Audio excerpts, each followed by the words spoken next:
Hello everybody, कैसे हैं आप सभी। दरअसल आज हम लोग पढ़ने जा रहे हैं सेल के बारे में।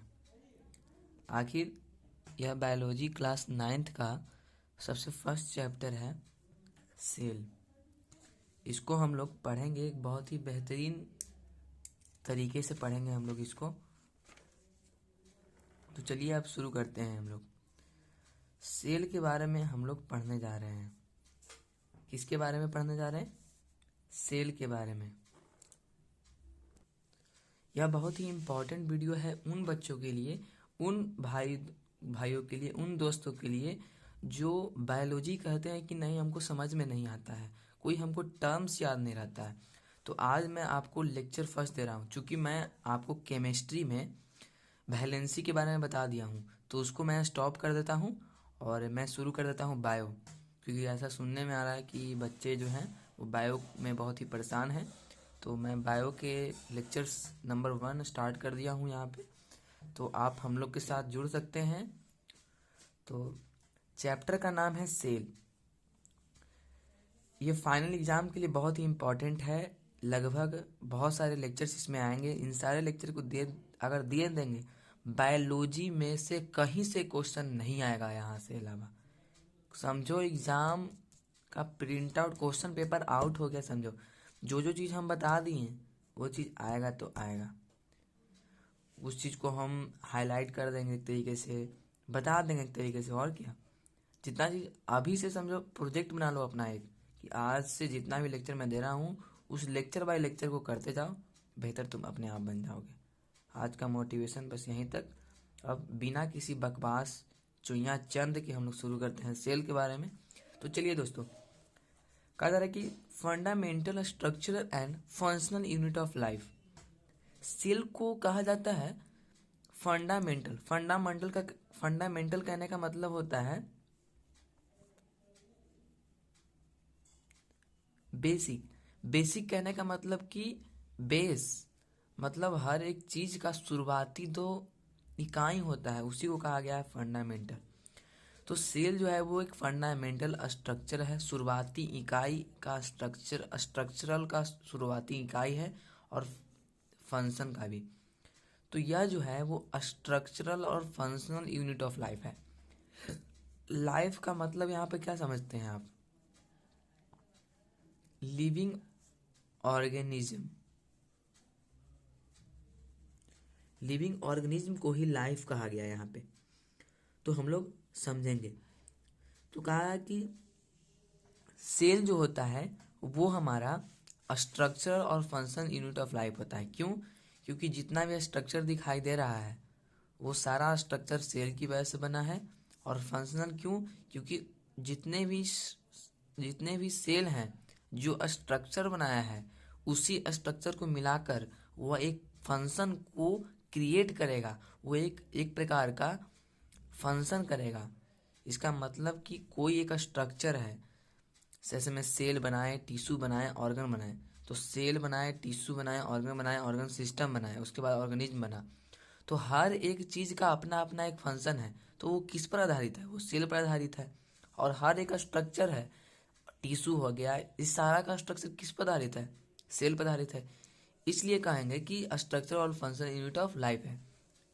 कोई पूछ सकता है यह क्वेश्चन कि why cell is known as structural and functional unit of life. इसका आंसर देना है because all the basic structure and basic function are done by cell, then it is known as cell, and then it is known as a structural and functional unit of life.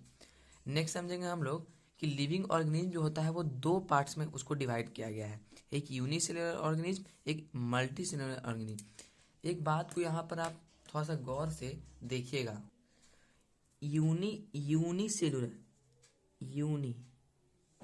Uni का मतलब, इसको टोपी पहना देते हैं हम। Uni का मतलब होता है 1, और इसको पर हम टोपी चढ़ा देते हैं। इसका मतलब होता है मोर। मतलब सेलुलर का मतलब सेल, ऑर्गेनिज्म का मतलब जान ही रहे हैं, जीव जंतु जिसके पास सेल है।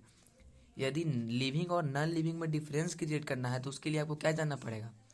यदि कोई एक चीज़ है, थिंग्स है, उसके पास यदि एक भी सेल आ गया तो वो लिविंग कहला जाएगा, और यदि उसके अंदर एक भी सेल नहीं है तो वो नॉन लिविंग कहला जाएगा। सिंपली हम लोग समझेंगे। हम लोग 11th क्लास को टच करने वाले हैं, यहाँ पे 11th क्लास को टच करेंगे पूरा।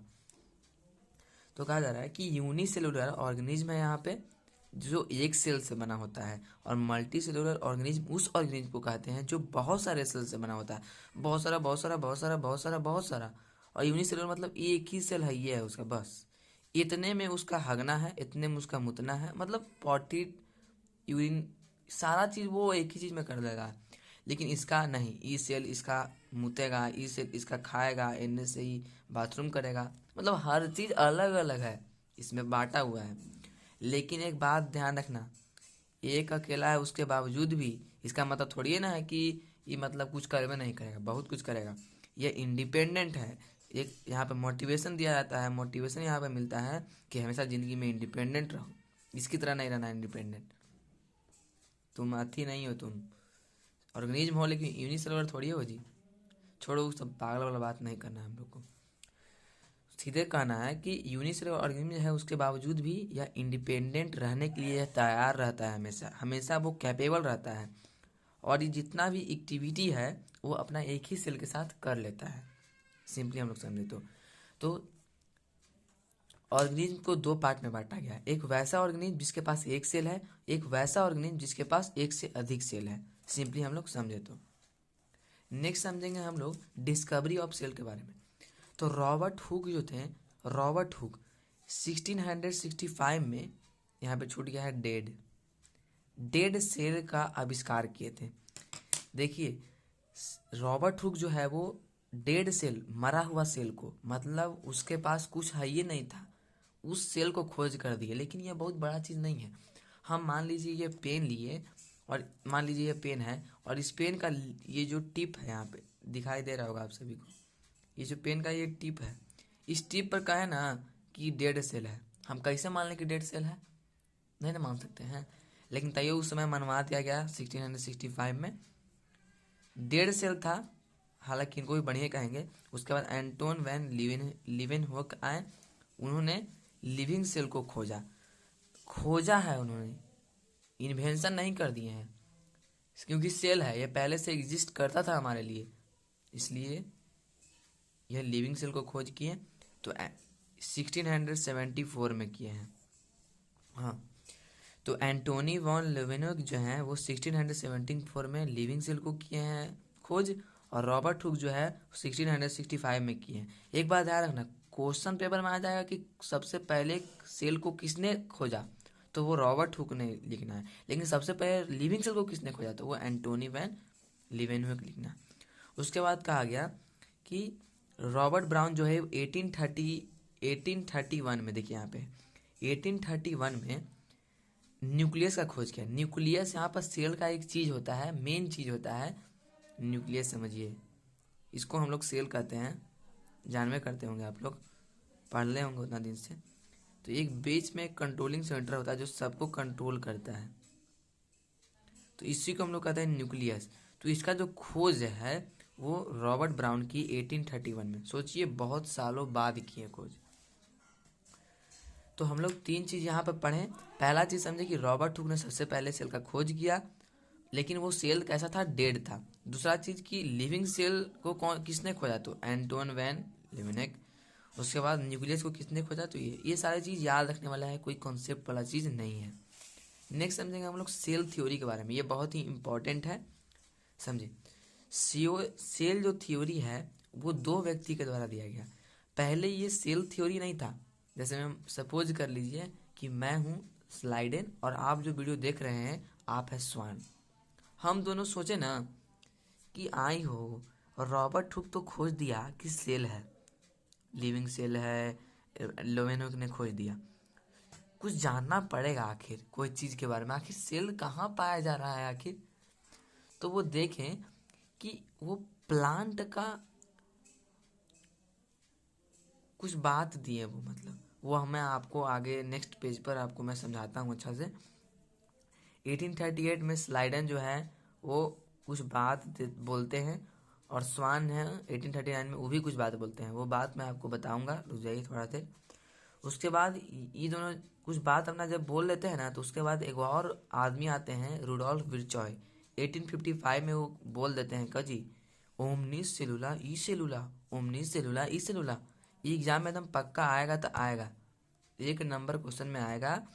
रुडोल्फ विर्चॉय जो है ओमनी सेलुला ई सेलुला, सिंपली हम लोग समझे तो ओमनी सेलुला ई सेलुला, इसका मतलब मैं आपको सारा चीज़ मैं बताता हूँ। तो देखिए, हम बताए थे आपको कि सेल थ्योरी में 2 व्यक्ति थे। हम अपने आप को क्या माने थे? स्लाइडन। आपको क्या मनवाए थे? स्वान। तो देखिए, स्लाइडन जो थे वो जर्मन बोटनिस्ट थे, और स्वान जो थे वो जर्मन जियोलॉजिस्ट थे। इस बात को समझिएगा। तो बोटनी का मतलब क्या समझते हैं? बोटनिस्ट का मतलब वैसा व्यक्ति जो प्लांट का स्टडी करता हो, वैसा व्यक्ति जो प्लांट के बारे में स्टडी करता हो। और जियोलॉजिस्ट का मतलब वैसा व्यक्ति, वैसा स्पेशलिस्ट जो एनिमल के बारे में ऑब्जर्व करता हो या स्टडी करता हो। तो इन्होंने कुछ बात बोला, तो क्या बात बोला? बात यह बोला, ही एब्जॉर्ब किया, उसके बाद है ना पूछ बोलेंगे, तो ऑब्जर्व किए in a plant body and said the plant is made up of cell. वो प्लांट के बॉडी पर देखिए और कहें कि जो प्लांट जो होता है वो सेल से बना हुआ होता है। चलो भाई, अभी हम लोग को लग रहा है कि प्लांट सेल से बना हुआ था, लेकिन उस टाइम पे कोई नहीं जानता था भाई कि प्लांट जो है वो सेल से बना हुआ है।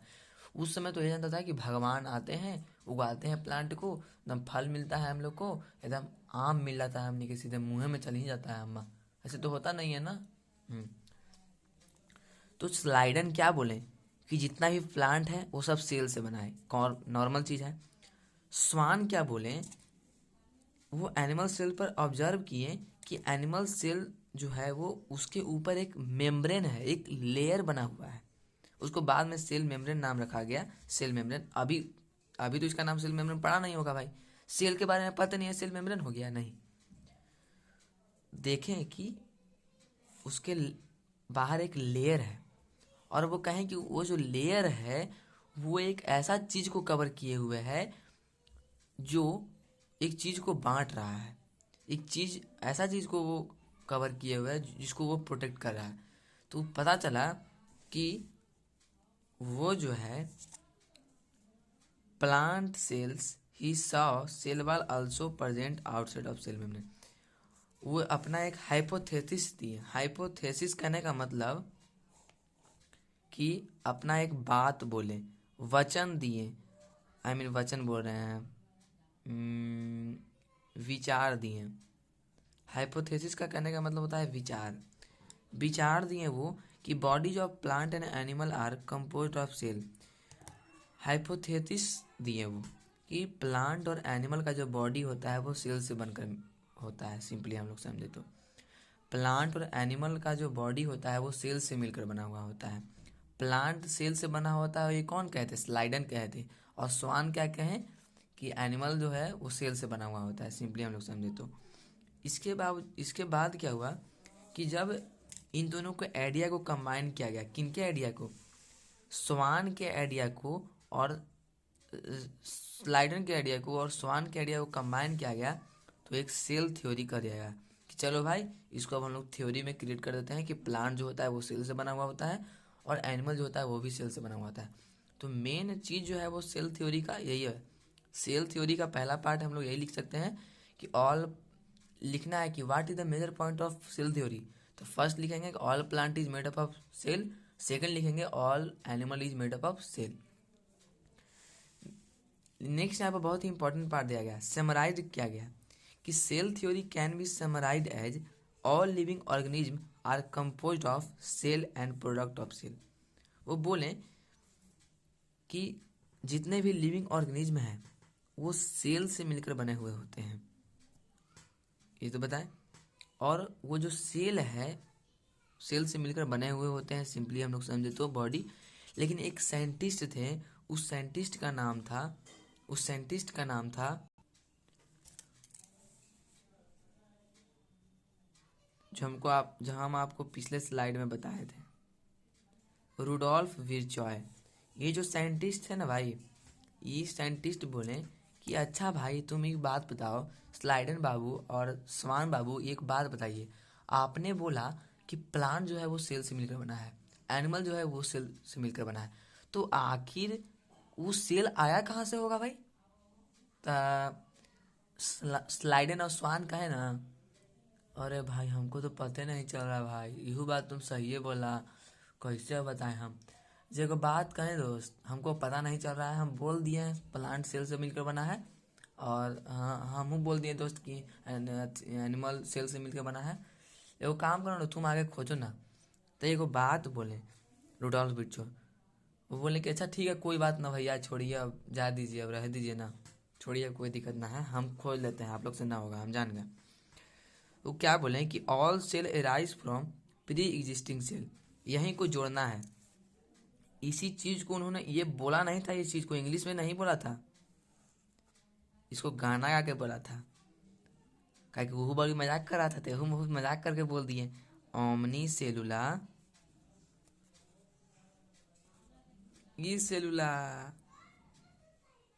वो क्या मजाक कर दिए कि अच्छा ठीक है तोनी से नहीं हो पाएगा, ठीक था। वो गाना गावे लगे ओमनी सेलुला ई सेलुला, ओमनी सेलुला ई सेलुला, ओमनी सेलुला ई सेलुला। तो उन्होंने कहा है कोची बोल रहे हैं सब, कोची बड़बड़ा रहे हैं कि अरे हाँ भैया सही तो बोल रहे हैं, ओमनी सेलुला ई सेलुला।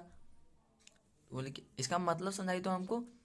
तो वो बोले ना कि all cells arise from pre existing cells, वो बोले कि जितना भी सेल है वो वो जो सेल है वो अपने पिछला वाले सेल से मिलकर आया है, मतलब पिछला वाले सेल से टूट कर आया है। इस चीज़ को ज़्यादातर चीज़ों को हम लोग सेल डिवीजन में पढ़ेंगे। वो उनका कहने का मतलब कि कोई एगो सेल है, वो ऐसे समझाए कि देखो बउआ, देखो स्वान बाबू और स्लाइडन बाबू, देखो जिसमें इस सेल है, तो इस सेल है, क्वेश्चन हमने को है कि ई सेल आया कहाँ से। तो हम लोग बताया कुछ समझेंगे, ये जो सेल है ना, दो गो सेल जब मिला ना और टूटा, तो एगो सेल को बना दिया और एक और सेल को बना दिया। तो इसी सेल को, दो सेल से ये बना है, एक एक एक मेल है एक फीमेल है, ये दोनों से मिलकर एगो सेल नया बन गया है, और एक वाव नया बना है। सिंपली हम लोग समझे तो वो कहने का मतलब कि एक वो सेल होता है वो अपने पिछला वाले सेल से आता है, यानी कि किसी का वो डाउटर सेल होता है। हर एक सेल जो है वो अपने नज़र में डाउटर हो जाता है एक तरीके से समझे तो सिंपली हम लोग समझे तो all cells arise from pre existing cells, कहने का मतलब कि जितना भी सेल होता है वो किसी न किसी के सहायता के वजह से वो आता है। एक सेल मान लीजिए ये सेल है, तो ये कहीं और से आया होगा, इसको बताया उन्होंने, बस इतना ही बताया। एक्सेप्शन क्या था कि viruses is exception of cell theory, लेकिन वायरस जो है ना वो एक्सेप्शन है सेल थ्योरी का, क्योंकि वो सेल है ही नहीं समझे तो। वो कोई लिविंग बॉडी में जब इंटर करता है तो वो लिविंग हो जाता है, और जब लिविंग बॉडी के बाहर होता है तो वो कुछ एक्ट ही नहीं करता है, बिल्कुल नॉन लिविंग की तरह एक्ट करता है वो। तो वायरस के बारे में कुछ क्वेश्चन पूछ सकता है कि वायरस से आप क्या समझते हैं। तो वायरस एक ऐसा टाइप ऑफ थिंग है, ऐसा टाइप ऑफ मतलब चीज़ है, जो यदि कोई लिविंग बॉडी में जब इंटर करता है तो वो लिविंग हो जाता है, और यदि लिविंग बॉडी से आउट होता है तो वो नॉन लिविंग हो जाता है। बट इस बात को ध्यान रखेगा कि कोई एक बॉडी में सेल है